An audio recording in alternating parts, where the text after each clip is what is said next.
السلام علیکم۔ آج کا سوال ہے ڈائریا کیا ہے، کیا یہ جان لیوا ہو سکتا ہے؟ تو بائی ڈیفینیشن ڈائریا اگر 3 یا 3 سے زیادہ پتلے پانی کی طرح بچہ پخانہ کرے تو اس کو ڈائریا کہتے ہیں، یا ایک لارج بڑا پخانہ جو پیمپر سے باہر نکل آئے، اس میں پانی کی کمی جان لیوا ہوتی ہے۔ سوال یہ پیدا ہوتا ہے اگر ڈائریا میں پانی کی کمی اتنی ہی جان لیوا ہے تو کیا اس سے بچنا ممکن ہے؟ تو جی ہاں، اس سے بچنا ممکن ہے۔ کیسے؟ اس کا جواب یہ ہے کہ آپ نے بچے کو ہر پخانے کے بعد، ہر پتلے پخانے کے بعد ORS پلانا ہے۔ بچوں کے لیے ORS مارکیٹ میں لو اسمولر ORS کے نام سے آتا ہے، اور بڑوں کے لیے بھی ORS اویلیبل ہوتا ہے۔ ہر پخانے کے بعد کم سے کم 1 کپ ORS کا پلائیں، بچے پانی کی کمی سے مکمل طور پر بچ سکتا ہے۔ اگلا سوال ہے کہ آپ بچے کو ORS کافی ہوتا ہے یا اس کو کھلانا پلانا بھی چاہیے؟ تو ORS ہر پخانے کے بعد دینا ہوتا ہے اور خوراک روٹین کی جاری رکھنی ہوتی ہے۔ نرم غذا، کیلا، دہی، کھچڑی اس کو پریفر کرتے ہیں۔ اس کے علاوہ چاولوں کے پچ آپ آسانی سے بچے کو دے سکتے ہیں۔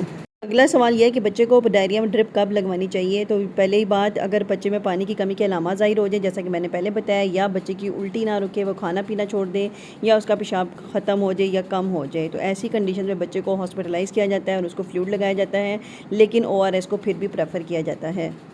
اگلا سوال، ماں باپ یہ پوچھتے ہیں کہ بچوں کو اینٹی بائیوٹک کب دینی چاہیے ڈائریا میں؟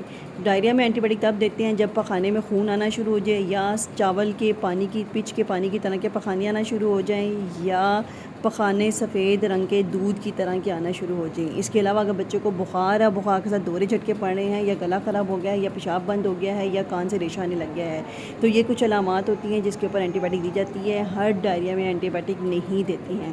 اس کے علاوہ اگر آپ کچھ پوچھنا چاہیں تو ہیلتھ سیکرٹس پر ڈاکٹر ثانیہ، یوٹیوب پہ میرے چینل کا نام ہے، اس کو لائک، شیئر اینڈ سبسکرائب کرنا مت بھولیں۔